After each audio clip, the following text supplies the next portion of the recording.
Pasample naman ng pagmamaldita mo. Naku, wag na ho. Sige na, sabi ni Mimi, magwawala kang araw eh. Sige na, kahapon ka pa namin naantay eh. Oo, sample naman.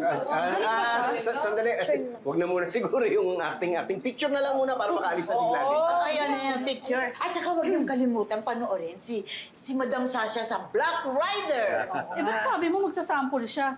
Gawa-gawa ka naman ng kwento. Sinungaling ka. Pati kinukuha mo yung ulam. Bigyan mo na sa akin. Sayang ang effort namin sa'yo. Paasa ka lang, kala namin makakapagpa-picture pa kami sa kanya. Pinasa mo kami. Oo, effort pa kami, wala namang pala. Huwag mo na uulitin yan, ha? Teka lang, ano ba? Ang kulit nyo ah! Ha? Gusto nyo ba paglalapasun ko yung mga pagbumukha ninyo, ha? Lumayas na nga kayo dito!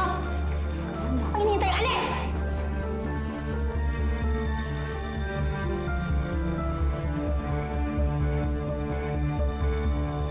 Charot lang kayo. I love you, Miss Gladys! Walang hiya ka talaga! Pangangkin ko yan!